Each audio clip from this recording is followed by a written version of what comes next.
All right, this is the review recording. It's relatively brief, everybody. We're going to go over this stuff in class. I anticipate we'll be there going over it perhaps even Friday, but certainly Monday in that review session before the final for all the classes. So this is basically it. It involves everything that's on the study guide is relevant. I'll do the autonomic nervous system part last because we're still covering that. So basic nerve anatomy. Where nerves come together, we call the synapse. Okay, the transmitter portion is the axon, the receptor portion is the dendrite. There are some variations, but this is for general purposes. Okay, at a minimum, any nerve circuit requires three nerves: a sensory nerve and a motor nerve. Even the simplest reflex, like your knee jerk, it's instinctive, but you know that your knee is being tapped.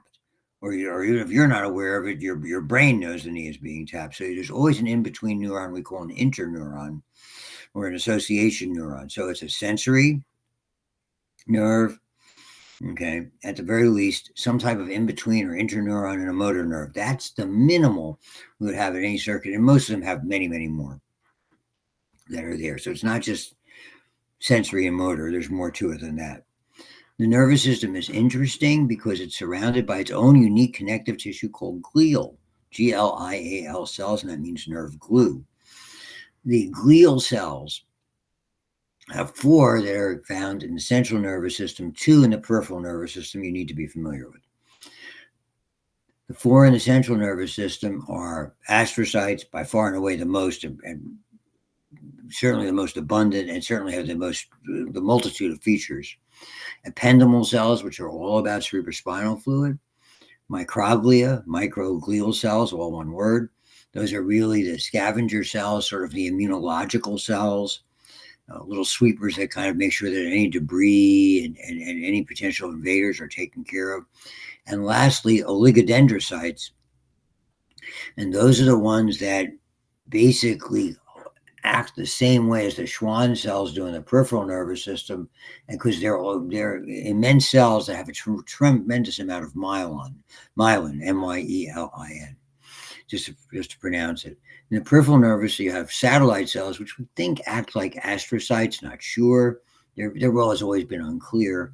And then lastly, Schwann cells, which are very, very famous because those are the ones you typically, when we see things involving myelin, it's more often in the peripheral nervous system than the central nervous system.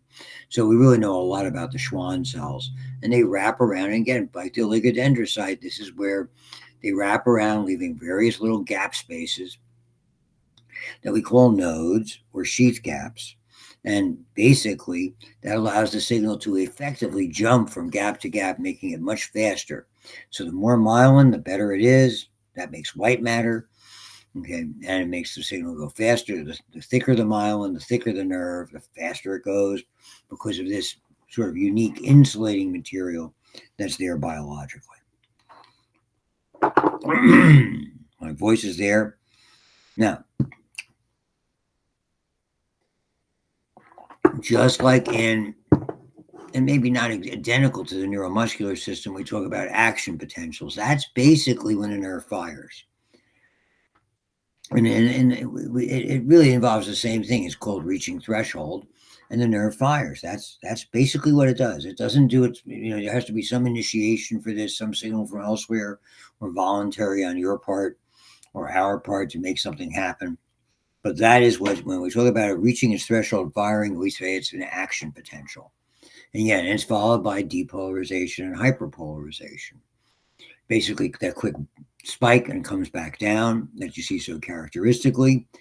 When we talk about, remember, the neuromuscular system, we talk about end plate potentials. Here, we really don't talk about it quite so much about this. We look at different kinds of partial potentials that will allow it basically to either be up to threshold, reach threshold, or go farther away from it.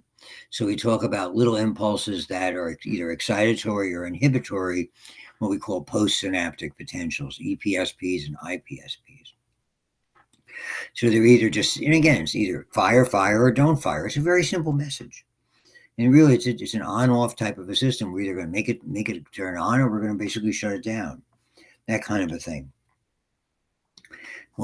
So everything surrounded by, whether it's oligodendrocytes or Schwann cells, is white matter, and it's tremendously abundant in the central nervous system. It's all about these intricate passageways that we see so many of. And the other thing that's really in abundance is gray matter. And gray matter is everything but the white matter.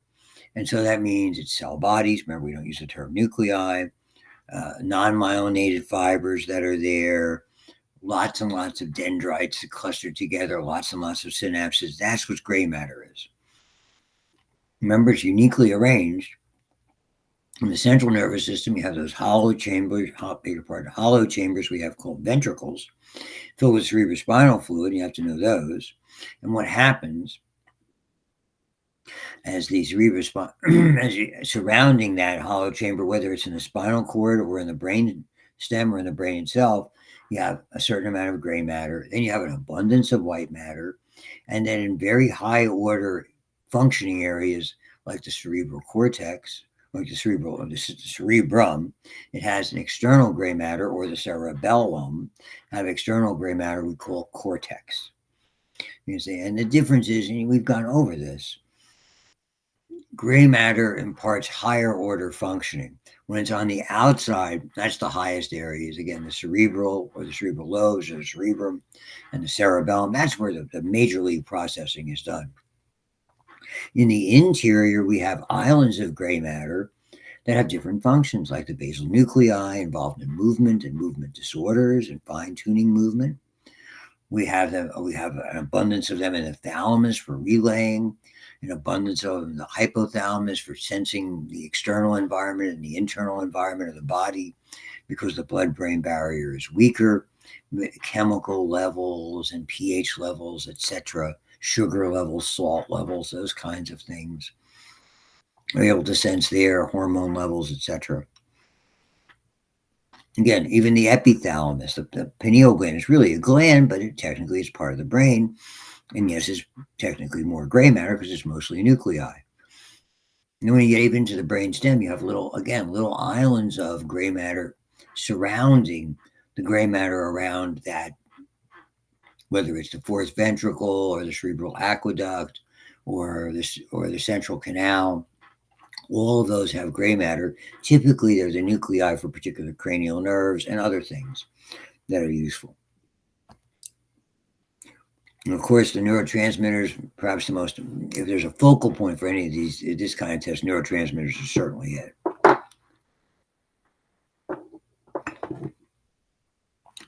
So we have to know about the neurotransmitters. We'll get to those. Just a quick thing on what I touched on yesterday. There are 4 nerves that are the parasympathetic nerves there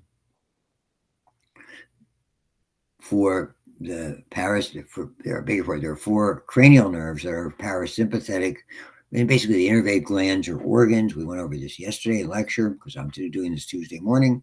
3, 7, 9, and 10. Oculomotor, facial, glossopharyngeal, and of course the vagus, which does most of the work. And then we'll look back at fight or flight separately when I get to the end of this presentation. Remember, the vagus is the longest of all of these nerves. That's why I call it the vagus or vagabond or wandering nerve. And again, it's the 10th nerve. He talks a little bit about certain areas of the brain that had involvement in Alzheimer's, because it's a subject that's very important to me because of my mom having, basically being her main cause of death, as a lot of people's are. And that's the hippocampus for short-term memory. You talked about the amygdala for rage disorders. We talked a little bit about some other areas. There's that cingulate gyrus, that's sort of the internal surrounds that plays a role in a variety of functions. All this is with the limbic system, all those emotions. The cingulate gyrus is around the corpus callosum, that big mass of white matter. That's commissural fibers. Remember, in white matter, we have 3 types of fibers. We have commissural fibers, which basically connect the right and the left sides, even though the order might come from the right or come from the left. Certainly there's information going to the other side, because you can't do something without having to make some adjustment on the other side typically. And so surrounding that big mass of white matter, hopefully you saw in the sheep brain dissection, you have a gyrus that's involved in the limbic system. Remember, sense of smell. is there. Those mammillary bodies that you can see better in our illustrations. Like the sheep, it's not very distinctive, and because they are really at the base, very close proximity to the olfactory nerve, the first cranial nerve, and we know smells are really important when it comes to memories and emotions and things like that. They really push that in. It goes right into the brain. It goes into that unique area called the insula, not one of the main lobes. And you do have to know little nuggets about each of the lobes. When you talk at the bigger part, temporal lobe for hearing, occipital lobe for vision processing. Temporal lobe again is basically auditory processing. All sorts of sensation are mediated or controlled by or received and modified by the parietal lobe. And then the frontal lobe basically acts on that information, whether it's making a decision, whether it's solving a math problem, whether it's, understanding the language, after it's been processed. Now the word was, Christmas, and now all of a sudden in your mind you're seeing trees, or you're seeing lights, or you're seeing presents, or you're seeing, family get-togethers, whatever the holiday means to you, whatever holiday you celebrate at that time of year, and we all celebrate different ones many times. I like to celebrate them all. More food. So those are the kinds of things that you need to be familiar with. I try to give you these little nuggets every time, and I'll do so again. At neurotransmitters, we have some that are excitatory and some that are inhibitory, and all those different categories. So the amino acids, we ingest proteins, we break them down to amino acids. Some of them immediately become neurotransmitters. Glutamate, known as glutamic acid, is always, with rare exceptions, excitatory. So it's pretty close to being, we say when it's consistently, that means almost all the time. Glutamate, very much. And also aspartate, aspartic acid. But glutamate's the one to focus on. And the ones that are consistently inhibitory are glycine and something called gamma aminobutyric acid, which we nickname GABA, GABA, because it's just easier to say. So be familiar with those. Generally, glycine and GABA, they're inhibitory because they allow chloride to enter into the cell and take it away from threshold. That's why it's meant by inhibitory. And by the same token, when something is allowing basically sodium to enter the cell, and this is the principal way it happens, it can be potassium leaving, but typically it's sodium entering the cell is what makes it more excitatory. And that's kind of the way that, let's say, glutamate works, and a lot of other things work. So be familiar with those. Certainly. I mean, serotonin is an amino acid. It's derived from the amino acid tryptophan. It depends on the receptor, whether excitatory or inhibitory or modifies certain things. It's the one we use, certainly interact with the most for medications for depression, major depression, minor depressions, obsessive compulsive eating disorders, etc. That type of addictive disorders certainly are like that. Tyrosine derivatives are typically excitatory. That's dopamine and norepinephrine, and for that matter also epinephrine, even though technically that's more of a hormone than a neurotransmitter. But you remember it's released as a result of action of the autonomic nervous system. We touched on that yesterday. We'll go over it again tomorrow. And those are all important things to recollect about that. Acetylcholine is a standalone. Again, the norepinephrine and the serotonin and histamine from histidine are what we call biogenic amines. Basically, they start with amino acids. We lop off the acid. We leave the amine group on, and that's tyrosine. Gives us what we so-called catecholamines. It's an old name that we still use a lot. That's why I have to impart it to you. CATECHOLAMINE. Initially, those were the things we treated for depression and things like that, thinking because they were typically excitatory. Well, we got to boost those. People will be less depressed. But the reality was it didn't work. And that's where they began to focus again on serotonin, which comes from tryptophan, and histamine, which is all over the body, in the immune system, in the digestive system, in the central nervous system, comes from a histidine. So that's where it gets its name of histamine. So, Every time we hear the word antihistamine, most of us think about allergies. We'll touch on that a bit in digestive, and particularly so in the immune system. We look at allergy responses. So remember all of the names of the glial cells, those 6 that I told you about, and specifically which ones are central and which ones are peripheral. That's a question reader. You have to look at, if I say in the CNS or in the PNS. It's like the nuclei and ganglia question that's inevitably there. Clusters of cell bodies inside the central nervous system are called nuclei. Clusters of cell bodies that are outside are called ganglia. Okay? Don't forget the blood-brain barrier. The blood-brain barrier is really important because it really, the central nervous system is so important. You have to have layers of protection to involve chemicals that accidentally get into your bloodstream. And it can happen from causing severe damage. So think of it as a safeguard. The capillaries are unique. They have lots of tight junctions. We'll look at this again when we look at blood vessels. Tight junctions means watertight.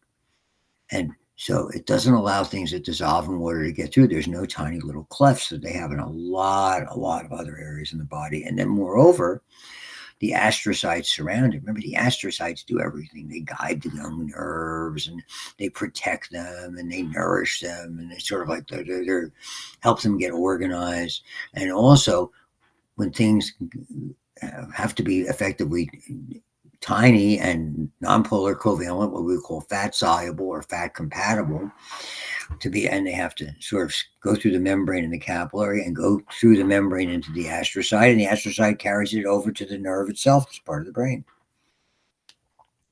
And again, just as importantly as cerebrospinal fluid, which is protective and buoyancy and cushioning, but also plays a role of keeping things sort of electrolytically compatible. It keeps the environment with the right amount of electrolytes and right amount of chemicals surrounding the brain and in the hollow area, effectively in the brain. That's why it's floating.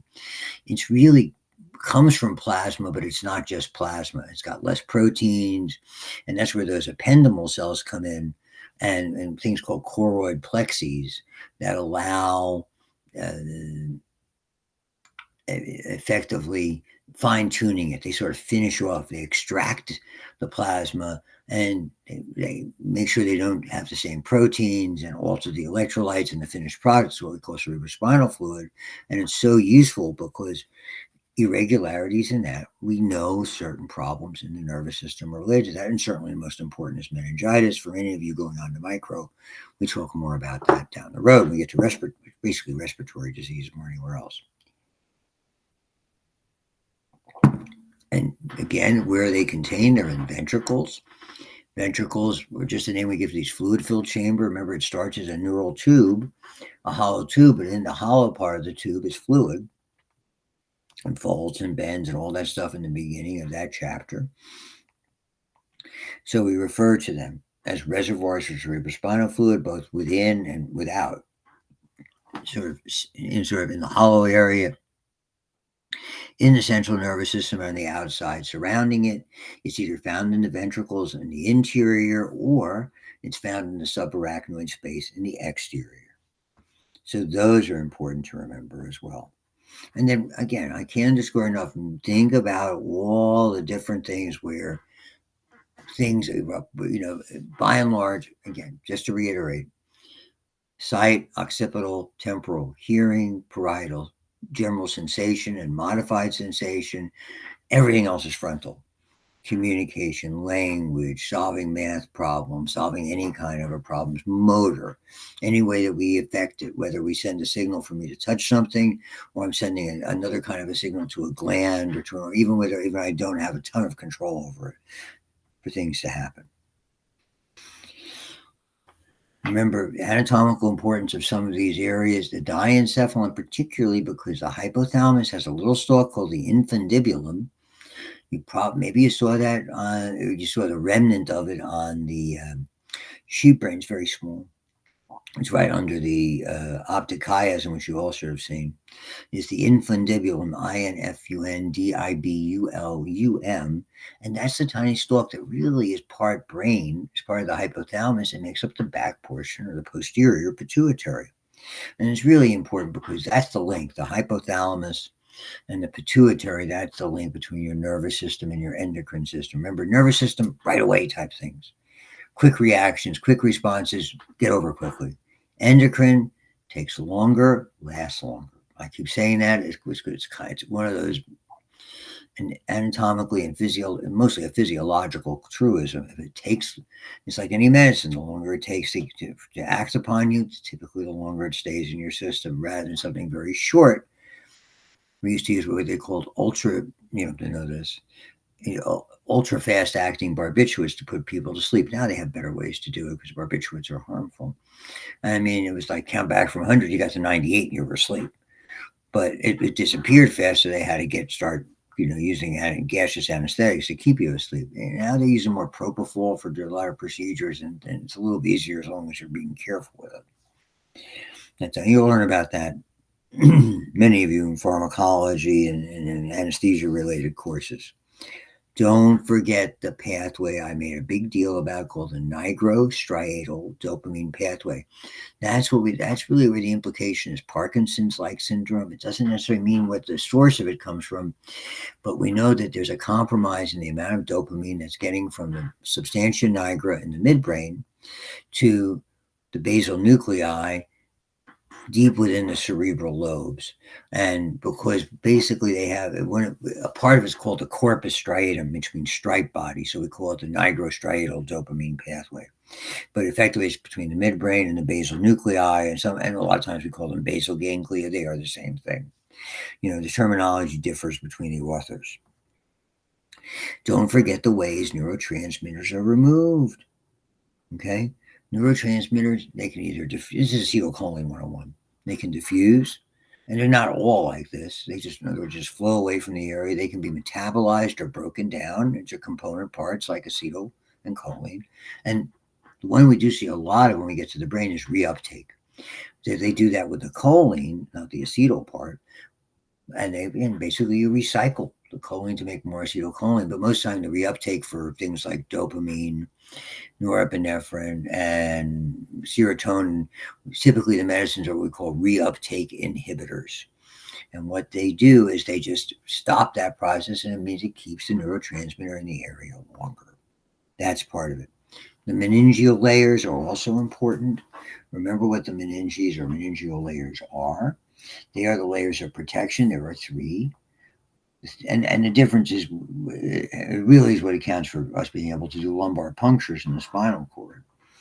The 3 layers, it's a single layer around the spinal cord. It's a double layer around the brain and the brainstem. And so that outer layer is called the dura, D-U-R-A. Think of durable or strong or hard. Dura mater, M-A-T-E-R, material.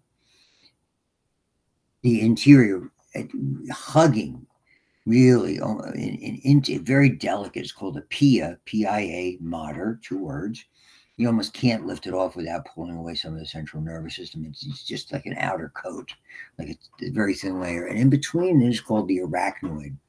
And in the space between the arachnoid and the pia, called the subarachnoid space, is where we find cerebrospinal fluid. It gets its name arachnoid because there are little strands, there are fibrous strands that are easy to see.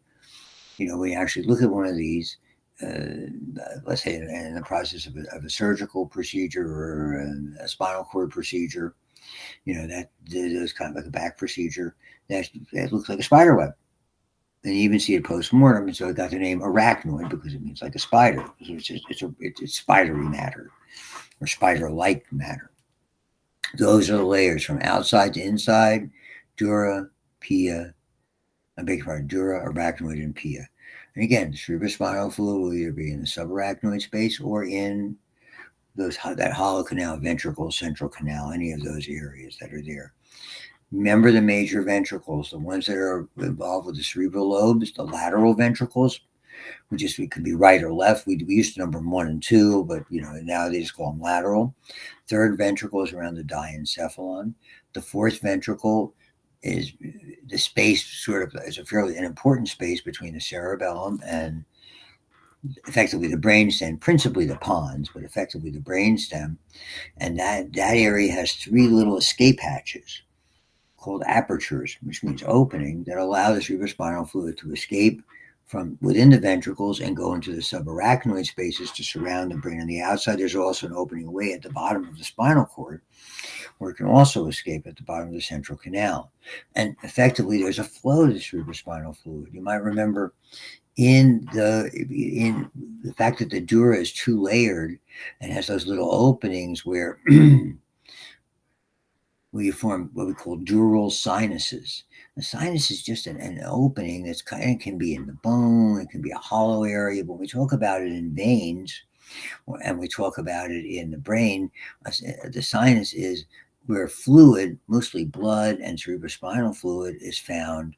And it's really where we're collecting the venous blood that's coming from the brain and the spinal cord. And what happens in these sinuses, there are little openings called arachnoid granulations or arachnoid villi. They come from the arachnoid where the cerebrospinal fluid, and they're like overflow valves. As we continue to produce cerebrospinal fluid in these choroid, choroid plexes inside, producing about, let's say, a pint a day. And what happens is that basically pushes out a pint a day into those sinuses, and eventually those sinuses drain into, and that's the parlance or the vernacular we use, back into the superior vena cava, eventually by way of the jugular veins. So it's always recycled. The little cilia on those ependymal cells help to circulate it. So we understand the system very, very well. Don't forget the arbor vitae anatomically, that because it looks like a tree, and they called it the tree of life. And the cerebellum. Cerebellum probably has more synapses than any other area. And what's it responsible for? And this is unique and important: ipsilateral motor coordination. Ipsi means same side. So anything we're doing, when you're lifting your right arm, you have to coordinate which muscles on that side you're going to use, anteriorly, posteriorly, medially, laterally, whatever, and we process and retain that information. We don't even understand all that goes on in the cerebellum. It receives so much information, all types of sensory information. Remember all those proprioceptors, tells you where your body is, processes it, helps to make plans, imparts a certain amount of what I call muscle memory, and you get that also in the frontal lobe. There's so much to it.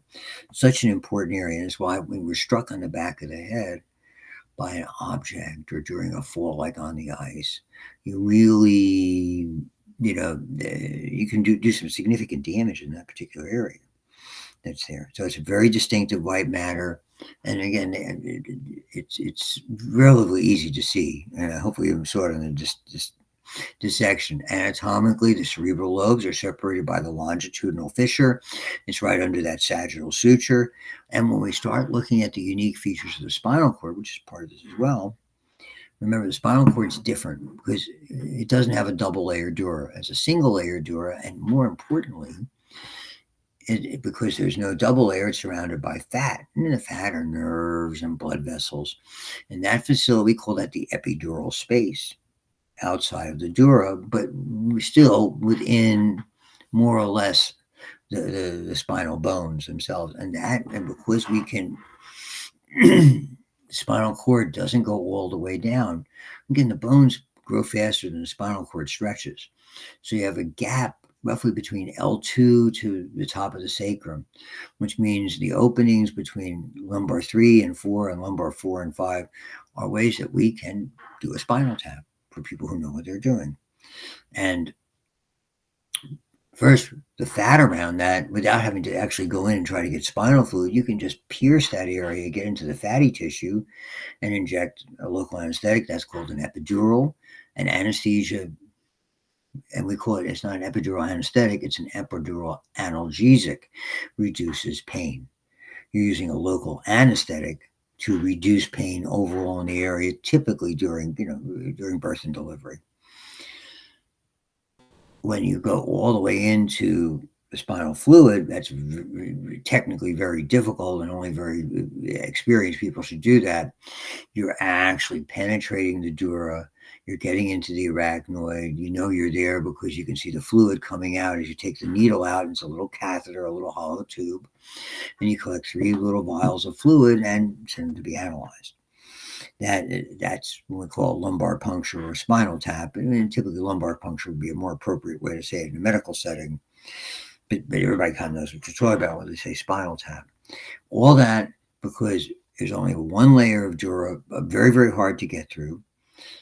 Again, it ends at L1 or L2. The cone tapers. We call it the conus medullaris or medullary cone because it has a somewhat conical shape, just tapering toward the middle. Not a point, certainly. And then there's a fine filament called the terminal filament or filum terminale that secures it to the sacrum. And because the cord is thick, but the nerves themselves are not, they move relatively easily. They still exit through L3, L4, L5, and all those sacral foramina. And when the anatomists would tease them out, when they were dissecting a body and understanding the nervous system, they look like a horse's tail. So they call it the cauda equina, or horse's tail.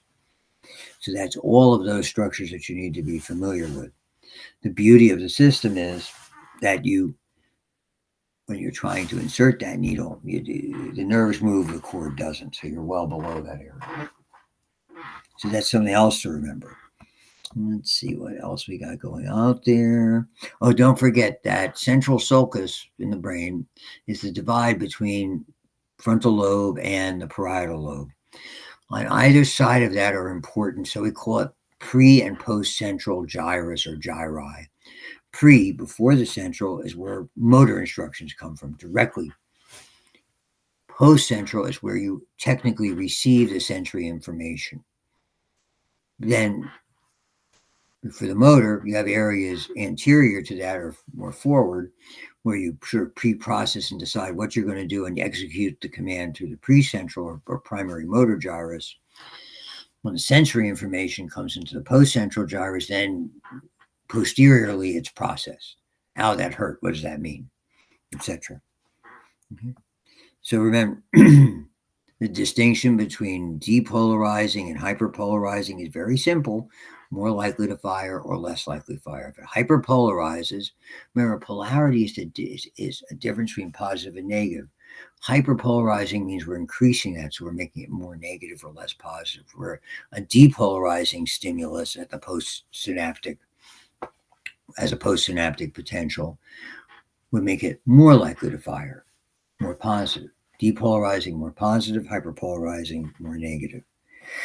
Okay. And don't forget that fancy word, decussation. We don't use the term crossing over. That means nearly all impulses start on the right, go to the left, or start on the left, go to the right. The exception of that cerebellar area.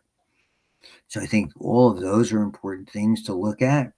Remember, very careful when it comes to that blood-brain area. There's only things that are small and fatty compatible can move. And a lot of medicines are geared that way, particularly ones that have psycho or brain neurological activity.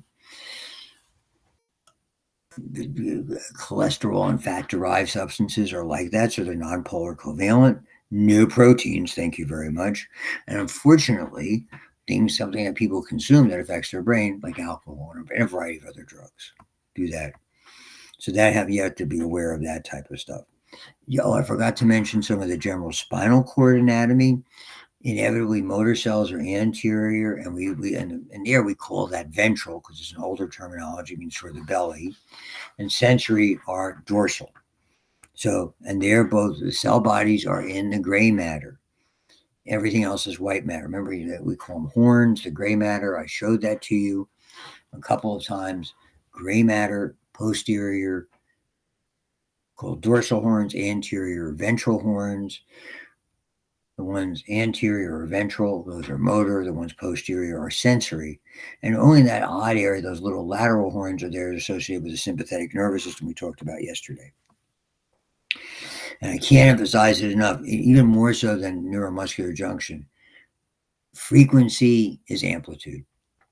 When you hear something loud, you say it hurts you a lot versus just bothers you a little. It's all about how many and how rapidly that nerve is firing. Remember, unlike a muscle, there's just tiny milliseconds, thousands of a second between firing. Almost to the point where it's microseconds. So when something really intensely hurts you, imagine how quickly that fires and resets. That's important. So I think you need to be familiar with that. Oh, I forgot to mention, again, the most important category, and I wrote it on the board, so you always know it's important when I do that, called SSRIs when it comes to pharmacologicals. It stands for selective serotonin reuptake inhibitors. And what they do, basically, they stop the reuptake or limit it of serotonin, so it keeps it longer. And what that does over time, it tends to not only make more serotonin available, but over time it tends to alter the receptor. That's why it takes a fair amount of time to process. The substantia nigra and the red nucleus are hallmarks of the midbrain. The pyramids are hallmarks of the medulla oblongata anteriorly. The substantia nigra and red nuclei are just that, are gray matter areas with pigment inside the midbrain, where the pyramids are on the anterior portion, and they are basically white matter tracks, and those are those primary motor tracks that are decussating there. They're crisscrossing there. So that's important. The pons has a lot of nuclei, and particularly because it sort of plays a role with the medulla and regulating breathing and heart rate and a variety of functions we don't even think about having there. Let's say, okay. Remember, I emphasized yesterday long and short preganglionic. So in the sympathetic, short preganglionics, long postganglionics. In the parasympathetic, long preganglionics, and then short postganglionics. Just remember that. That's an important point. Again, myelin being important. And then there's only a couple of other areas that are there. And so in general, I'll look at it in more depth tomorrow, but think of what fight or flight is. When you get excited, when you start to work out, or when you get to the point where you're scared or you have to race and do something, think what happens. Your eyes are wide open, your pupils dilate, your secretions dry up. Okay? You breathe faster, your heart rate's faster, your blood pressure goes up. Okay, the blood is redistributed to your heart and to your skeletal muscles, taking it away a minimal amount to your skin, taking it away from your gut, from your genitourinary tract, because you're not going to use those now. This is an action type of potential. All of those things occur. Sometimes you'll perspire. The more active you are, you have to cool down the physical plant. Your hair will stand on end. Those are the erector pili. It'll constrict the blood flow to the kidney, so you won't have to use the urinary tract as much. And that's what happens. We covered this a little bit, and I'm going to reiterate it tomorrow. If you think about those, that's pure fight or flight. Remember, not only does your respiration increase, and we're going to look at this tomorrow, but the little air passageways called bronchioles dilate. That maximizes oxygen getting in, because as your heart rate goes up, you're moving more blood around, and you have to be able to, and it's doing more stuff, and you have to reoxygenate it faster. And that's really a pivotal part of understanding. So that's pure sympathetic. And just think about that. The opposite, that's parasympathetic. So when you're at rest, those little air passageways go back to normal. Your heart rate back to normal. Your blood pressure back to normal. You breathe back to normal. You're generally doing close work. Your eyes go back to normal, and typically that's more constricted than dilated. You have saliva and mucus normally. All of those things happen, and the blood flow is diverted to your gut and to your genitourinary tract, because that's when you do all the processing of those things. That's how it works. Don't forget those things. And the prolonged feeling we get from a lot of that is because of the release of epinephrine as well as norepinephrine. And that's just coming from into the bloodstream directly from the adrenal medulla. So don't forget about that either. Remember, Parkinson's disease and Huntington's disease are the big players when it comes to basal nuclei. Potentially both are fatal. Treatment is limited at best. Okay. And I think that's everything but one last issue with the students. I'm saving it for last because the students have the most trouble with it. It's a sequence question. How does a nerve fire? So think of the events. Okay. This is at a synapse. And what happens? How does the synapse, what happens before and what happens after? Neurotransmitters are released. When the neurotransmitters go across, in some way, shape, or form, receptors are triggered. The question is there enough triggering to have it reach an action potential? If it reaches threshold, there's an action potential that occurs. What does that mean?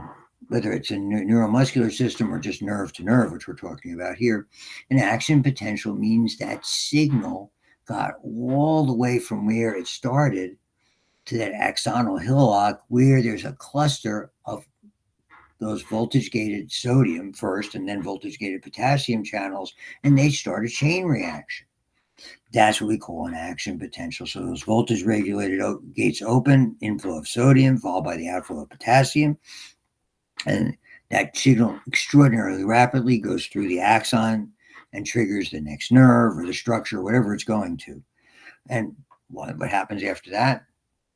Even during that, those sodium potassium pumps get busy to restore the ionic balance. If you remember it that way, you'll probably do pretty well. And I'll leave you with that. We'll talk more about this tomorrow and in subsequent days. And thank you.